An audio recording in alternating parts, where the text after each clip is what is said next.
আজান পড়েছে, ইমরানকে ডেকে নামাজে যাই। নামাজ পড়ে দেরি করো না। তারপর ইমরানকে নামাজে নিয়ে যাওয়ার জন্য রুমে গেল।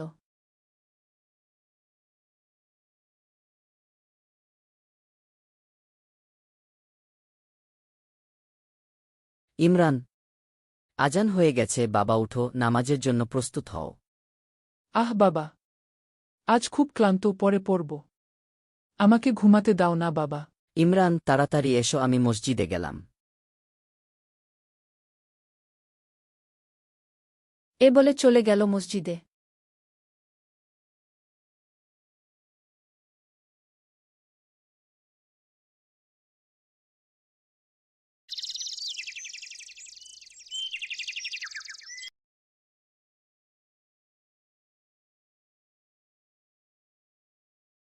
মসজিদ থেকে আসার সময় আব্দুর রহমান সাহেব ছেলেকে নিয়ে মনে মনে ভাবছেন কি করবে। দিন যায়, ইমরান নামাজ এড়িয়ে যায়। তার বাবা দুশ্চিন্তায় পড়লেন। খাদিজা, এদিকে এসো।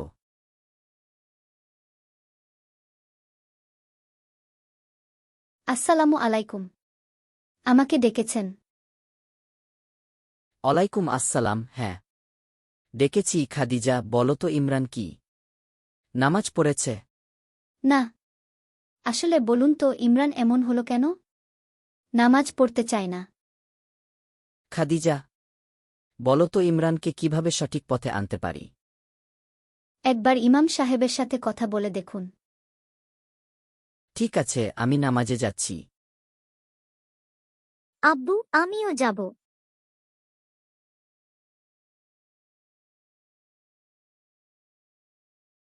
দেখো আছিয়া, ইমরান ভাই আসছে।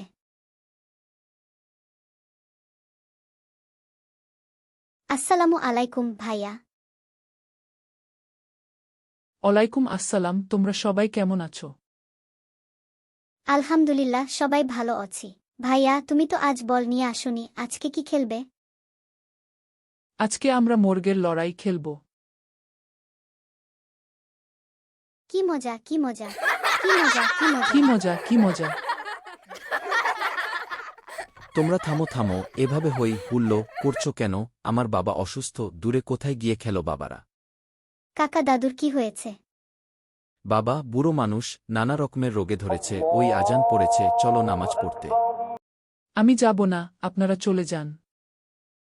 তোমার কি হয়েছে ইমরান? কিছু না কাকা। চলো আব্দুল্লাহ। চলো মাইশা, আমরাও নামাজ পড়তে যাই। আসসালামু আলাইকুম হুজুর। কেমন আছেন? ওয়ালাইকুম আসসালাম, আলহামদুলিল্লাহ। ভালো। আব্দুল্লাহ, তুমি কেমন আছো? আলহামদুলিল্লাহ, ভালো আছি। আব্দুর রহমান ভাই কিছু বলতে চাচ্ছেন? হ্যাঁ হুজুর, আমার ছেলে নামাজ পড়তে চায় না। আমি কি করব? আব্দুল্লাহ: না না হুজুর, বড় ছেলে ইমরান। আব্দুর রহমান ভাই, তাকে আল্লাহর ভয় এবং নামাজের আসল মাহাত্ম্য বুঝাতে হবে। আল্লাহর ভয় এবং নামাজের আসল মাহাত্ম্য কি? বুঝতে পারলাম না। আব্দুর রহমান ভাই, নামাজ না পড়লে কি কি শাস্তির বিধান আছে তা হাদিস, কোরআন দ্বারা বোঝাতে হবে। আরেকটা কাজ করবেন, আপনি এবং আপনার স্ত্রী দুজনে নামাজ পড়ে দোয়া করবেন, যাতে আল্লাহ তাআলা ইমরানকে হেদায়েত দান করেন। ঠিক আছে হুজুর, আজ আসি। আসসালামু আলাইকুম। আসসালামু আলাইকুম। ওয়ালাইকুম আসসালাম।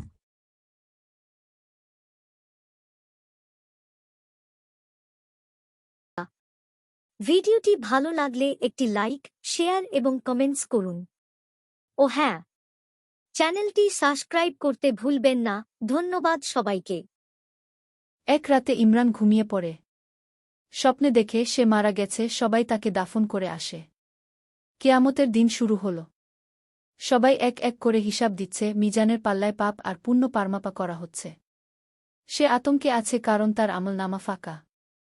জান্নাতি ফেরেস্তা জান্নাতের মানুষ আর জাহান্নামী ফেরেস্তা জাহান্নামের মানুষগুলো দুটি ভাগে ভাগ করে নিল।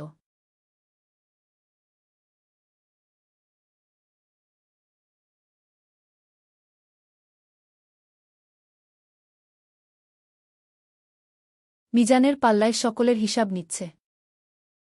হঠাৎ এক ফেরেস্তা বলে উঠল, দাঁড়া, তুই 5 ওয়াক্ত নামাজ ঠিকমতো পড়নি, তুই আবার জান্নাতের আশা করো কি করে? মিজানের পাল্লায় বস। তারপর ইমরানও জাহান্নামী দলে অন্তর্ভুক্ত হল।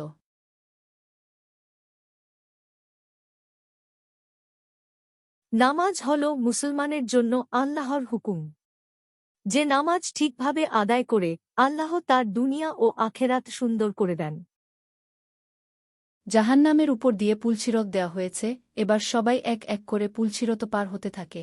যখন ইমরান পার হতে গেলতক্ষণ সে জাহান্নামের ভিতরে পড়ে যাচ্ছে আর কাঁদতে কাঁদতে বলে উঠল, ইয়া আল্লাহ, আমাকে আরেকবার সুযোগ দিন, আমাকে আরেকবার সুযোগ দিন, আমাকে আরেকবার সুযোগ দিন।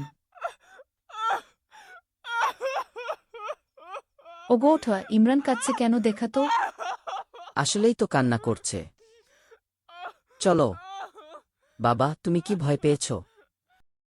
হ্যাঁ বাবা, স্বপ্নে ভয়ঙ্কর ঘটনা দেখেছি। বাবা, তোমার এখানে থাকতে হবে না, আমাদের সাথে চলো। চলো। ওই আজান পড়েছে, আমি নামাজে গেলাম। আব্বু, আমিও যাব। সত্যি বলছো বাবা? হ্যাঁ মা, বাবা আমাকে ক্ষমা করে দিও। আলহামদুলিল্লাহ, আল্লাহ তোমাকে হিদায়াত দিয়েছেন। চলো। এরপর থেকে ইমরান প্রতিদিন 5 ওয়াক্ত নামাজ পড়ে। শুনো সোমনীরা, প্রতিদিন ঠিকমতো 5 ওয়াক্ত নামাজ পড়বে, তাহলে দুনিয়া ও আখেরাতে শান্তি পাবে। এভাবে ইমরান ও তার পরিবার সুখে শান্তিতে দিন চলতে থাকে।